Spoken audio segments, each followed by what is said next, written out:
నమస్కారం. న్యాయసేవ కార్యక్రమానికి స్వాగతం.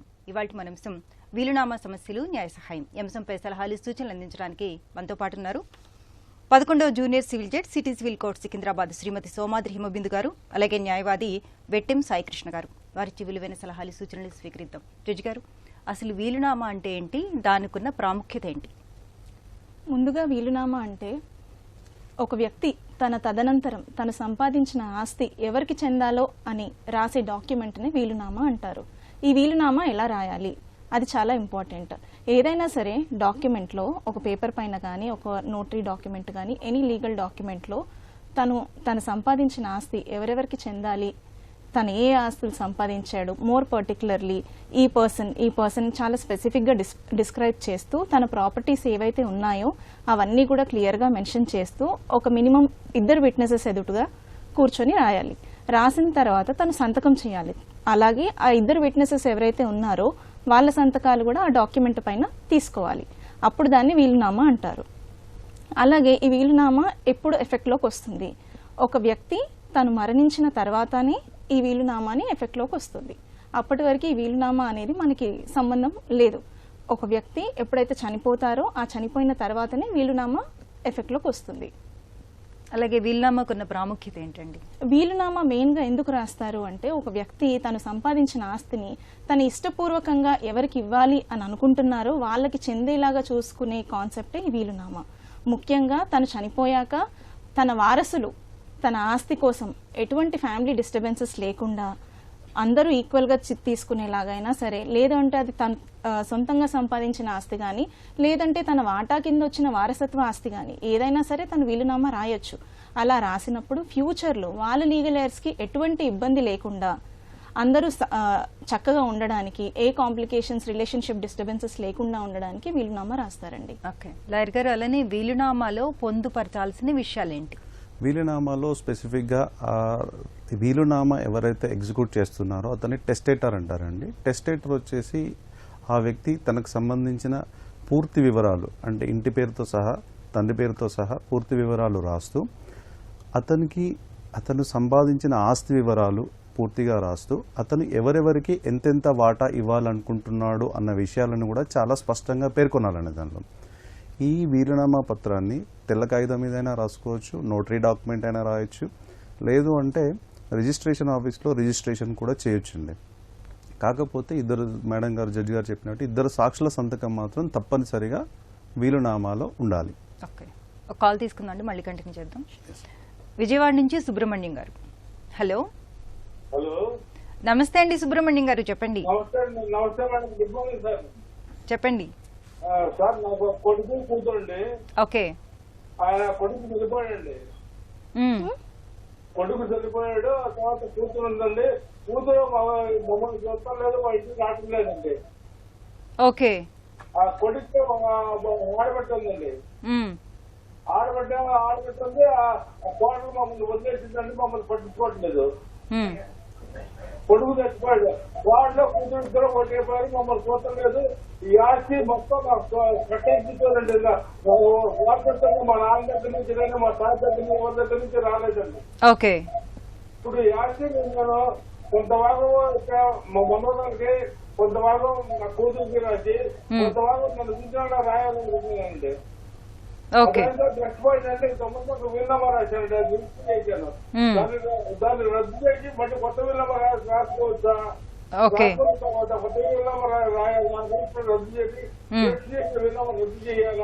ఆ వీలునామా ఇప్పుడు ఈ ఆస్తి అంతా మీ స్వాధ్యతం అని చెప్పారు కదండి. అవునండి. ఈ వీలునామాని అప్పుడు రాసినప్పుడు రిజిస్ట్రేషన్ చేశారా? ఓకే, మళ్ళీ దాన్ని రద్దు చేసుకోవాలి అనుకుంటున్నారు, అంతేనా?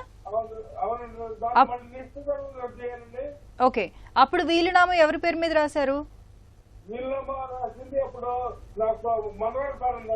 మనవడి పేరు మీద రాశారు. మనవడు అంటే మీ కొడుకా అండి? మనవరాలు. ఓకే. ఇప్పుడు అమ్మాయి వయసు ఎంత అండి? ఓకే జడ్జి గారు, అర్థమైందండి.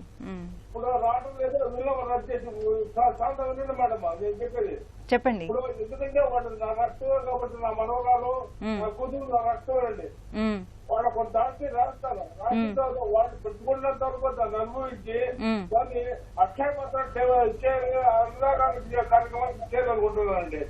పెట్టుకున్న వాళ్ళకి రాసి ఆ తదనంతరం వాళ్ళకి ఓకే, అర్థమైందండి, మీ సమస్య అర్థమైంది. జడ్జి గారు చెప్తున్నారు, వినండి. చెప్పండి సార్. సార్ మీరు చెప్పినట్టుగా ఈ ఆస్తి మొత్తం మీ సొంత ఆస్తి, మీరు సొంతంగా సంపాదించుకున్నదే. అలాగే మీరు ఆల్రెడీ వీలునామా రాసున్నారు, అది ఆల్రెడీ రిజిస్ట్రేషన్ కూడా అయి ఉంది. సో మీరు డెఫినెట్ గా చేంజ్ చేసుకోవచ్చండి, వీలునామా మార్చుకోవచ్చు. మీకు ఎవరి పేరు మీద రాయాలి అని ఉంటే వాళ్ళకి మీరు రాయొచ్చు. కాకపోతే మీరు ఆల్రెడీ రిజిస్ట్రేషన్ చేసున్నారు కాబట్టి వీలునామాని ఈసారి ఏదైనా చేంజెస్ చేసినప్పుడు కూడా మీరు మళ్ళీ రిజిస్ట్రేషన్ చేసి ఉండాలి.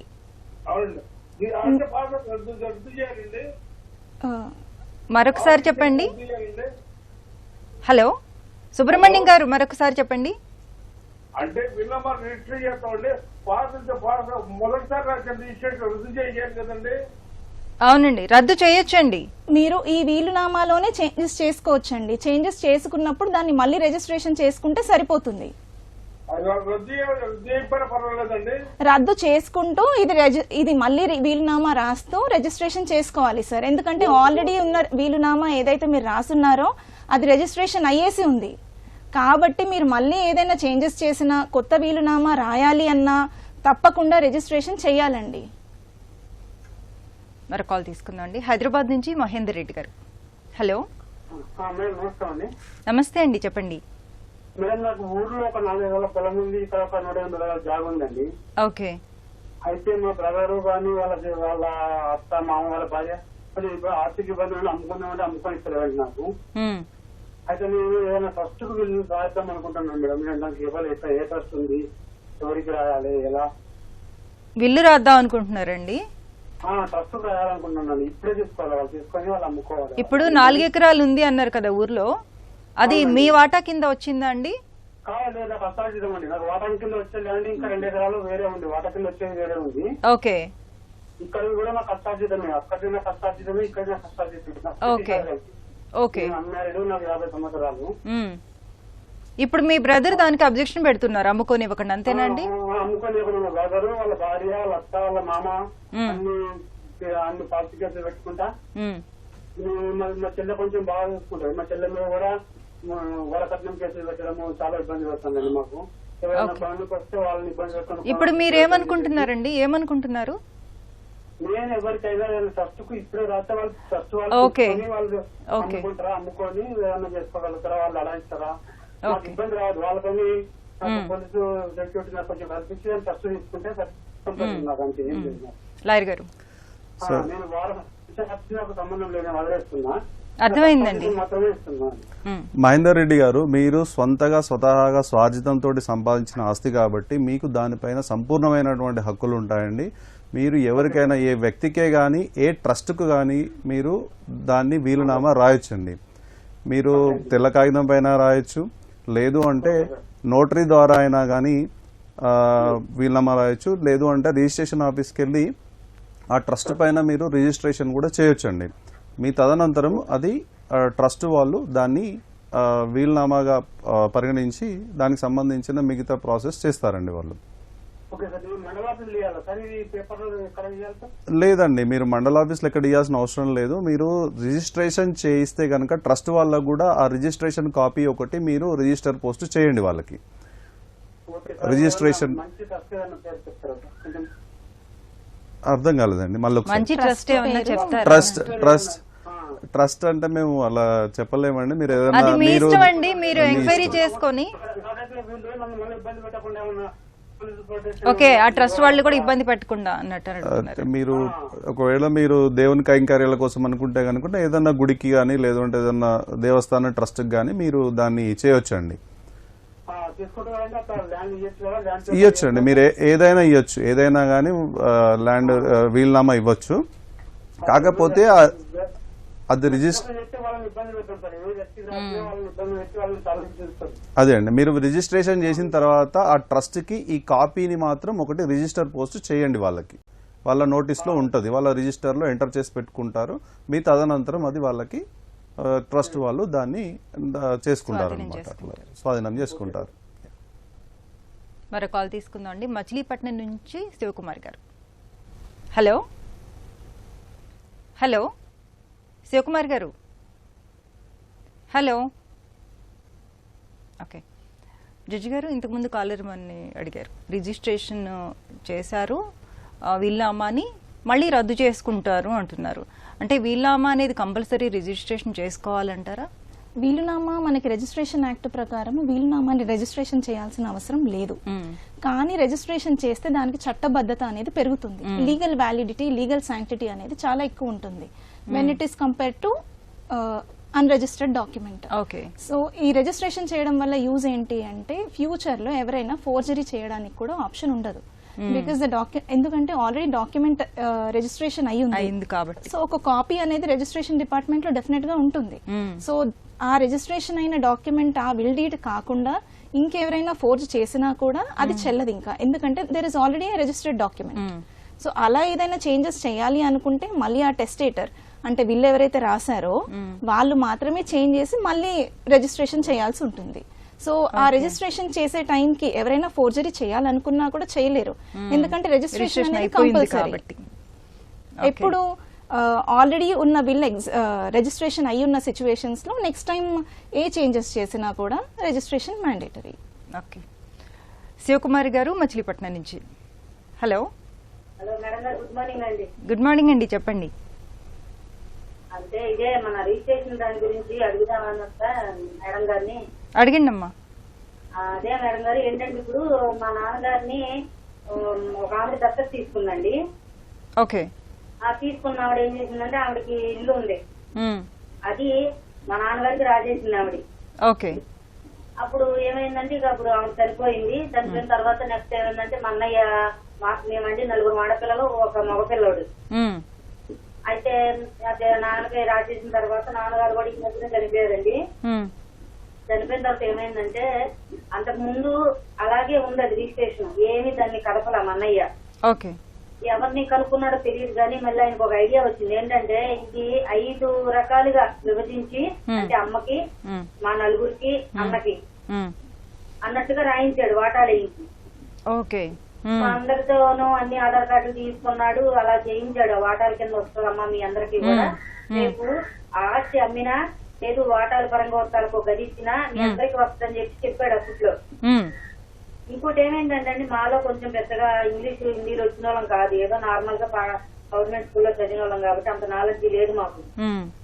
ఏమైందంటేనండి అందులోనంట మాకు అమౌంట్ ఇచ్చినట్టుగా రాయించాడంట. ఓకే.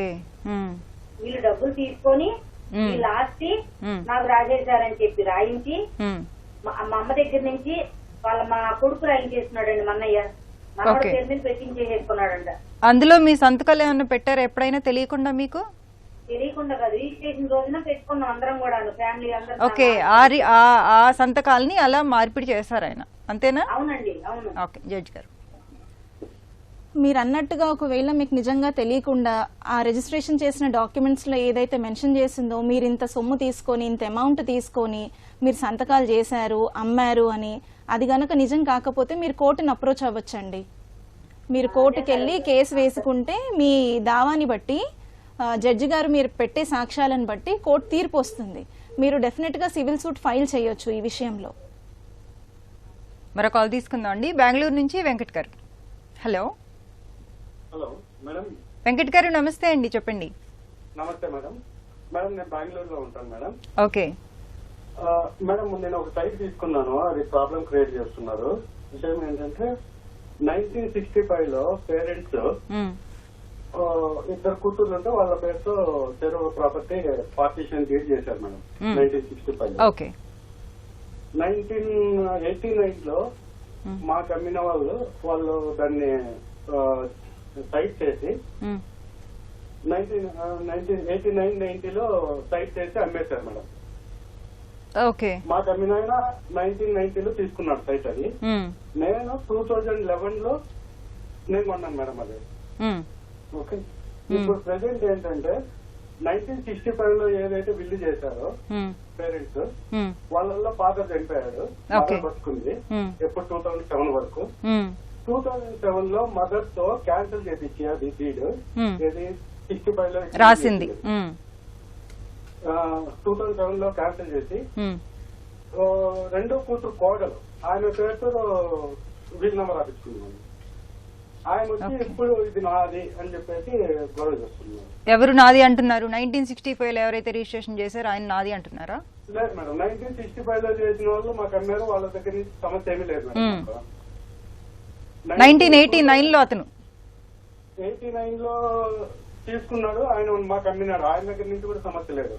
2007 లో బిల్లు క్యాన్సిల్ చేసి 65 ఎగ్జిక్యూటివ్ చేసిన బిల్లు క్యాన్సిల్ చేసి 2007 లో 2007 లో కొత్తగా బిల్లు రాపించుకున్నారు. అదెవరు? రెండో కూతురు కోడలు. అసలు బిల్లు ఎవరు రాశారండి? ఫస్ట్ 2 పేరెంట్స్ రాశారు మేడం. 65 లో పేరెంట్స్ రాశారు బిల్లు. అది ఓకే, ఇద్దరు కలిసి తల్లిదండ్రులు ఇద్దరు కలిసి. ఇప్పుడు ఆ ఇద్దరు ఉన్నారా? 65 లో రాసిన వాళ్ళు ఇద్దరు ఉన్నారా తల్లిదండ్రులు? 2007 లో లేదు మేడం. ఓకే, ఇప్పుడు లేనప్పుడు తల్లి మటుకు ఉంది. తల్లితో మటుకు క్యాన్సిల్ చేపించేసి వేరే బిల్లు రాపించుకున్నారు. అసలు రాసింది వీలునామా రాసింది మాత్రం తండ్రి, అంతే కదండి? ఆ రాసిన ఆయన చనిపోయారు. ఓకే, అర్థమైంది లాయర్ గారు. సార్, మీరు చెప్పిన దాని ప్రకారం ఏంటంటే ఒక వీలునామా ఒక వ్యక్తి ఎగ్జిక్యూట్ చేసిన తర్వాత అతను చనిపోయిన తర్వాత వాళ్ళ వారసులు కానీ వేరే వాళ్ళు కానీ ఎవరు కూడా దాన్ని క్యాన్సిల్ చేసే హక్కు కానీ వ్యవస్థ కానీ ఉండదండి. అది ఆయన స్వార్జితము. ఆయన తదనంతరం ఎవరికైతే చెందాలనుకుంటున్నాడో వాళ్ళకి చెందుతుంది. ఆ చెందిన వ్యక్తులు మళ్ళీ ఎవరికైనా అమ్ముకోవచ్చు, వాళ్ళ ఇష్టానుసారంగా ఆ ప్రాపర్టీని ఎంజాయ్ చేయొచ్చండి. సో ఇక్కడ క్వశ్చన్ ఏంటి అంటే, మీకు ఇప్పుడు ఆ వీలునామా రాసినప్పుడు ఇప్పుడు వాళ్ళ భార్య భర్త ఇద్దరు కలిసి రాశారా వీలునామా? కలిసి రాశారు. దాన్ని జాయింట్ వీలునామా అంటాము జనరల్ గా. సో ఆ జాయింట్ వీలునామాలో అతను భర్త చనిపోయిన తర్వాత భార్య ఒక్కరితో తనంతట తాను మాత్రమే వీలునామాను క్యాన్సిల్ చేసుకుంది మీ లెక్క ప్రకారం. Yes sir.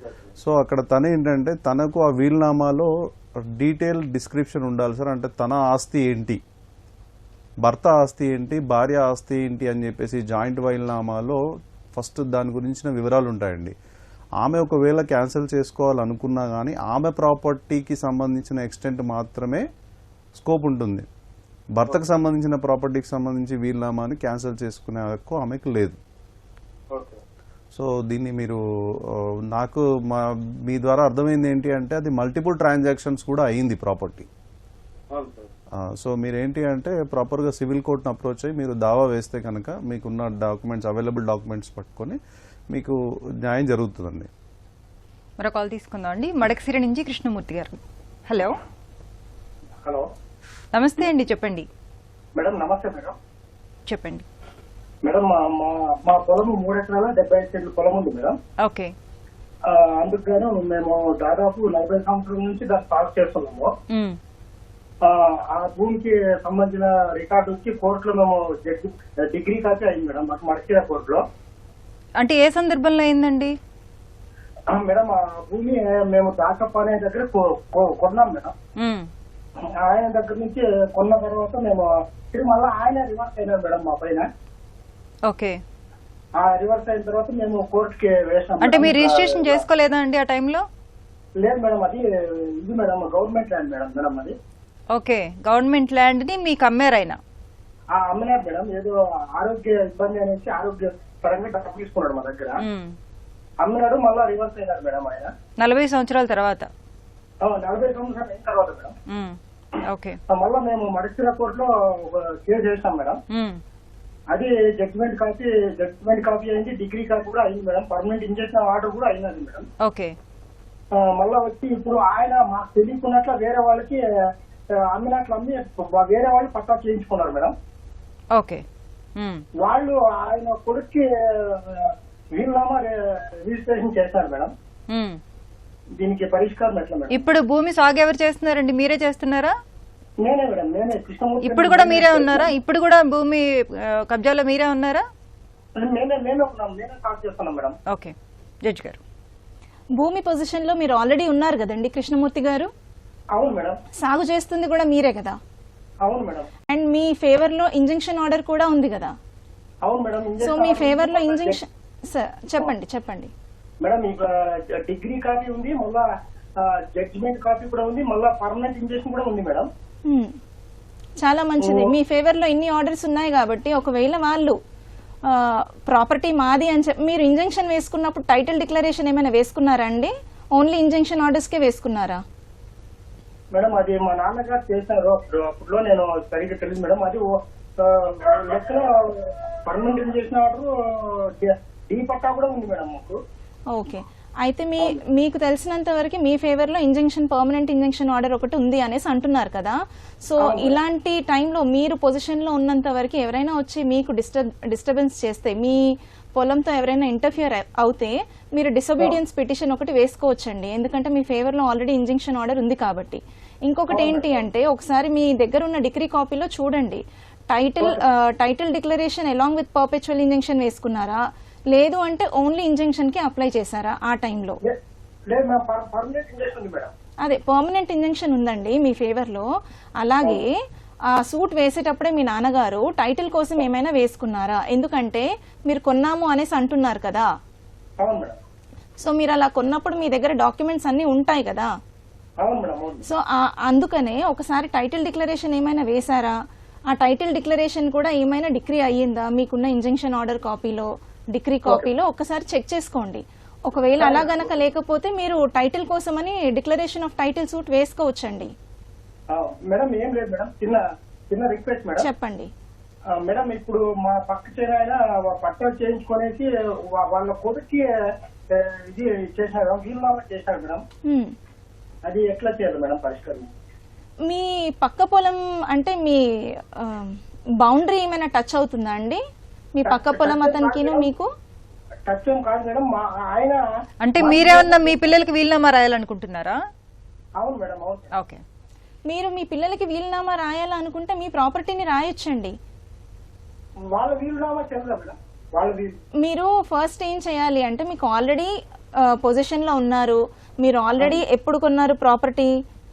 మీ 79లో కొన్న టైటిల్ డాక్యుమెంట్స్ అయితే ఉంటాయి కదా, మీ పేరు మీద వచ్చిన పొలం డాక్యుమెంట్స్, మీ పేరు మీద గానీ మీ నాన్నగారి పేరు మీద గానీ, అవన్నీ తీసుకొని మీరు టైటిల్ డిక్లరేషన్ కి వేసుకోండి. మీ దగ్గర ఆల్రెడీ ప్రాపర్టీ పొజిషన్ లో ఉన్నారు, డాక్యుమెంట్స్ మీ ఫాదర్ పేరు పైన ఉన్నాయి కాబట్టి మీరు డిక్లరేషన్ వేస్తూ మీరు ఎవరికి రాయాలా అనుకుంటే వాళ్ళ పేరు మీద మార్చొచ్చండి ప్రాపర్టీని.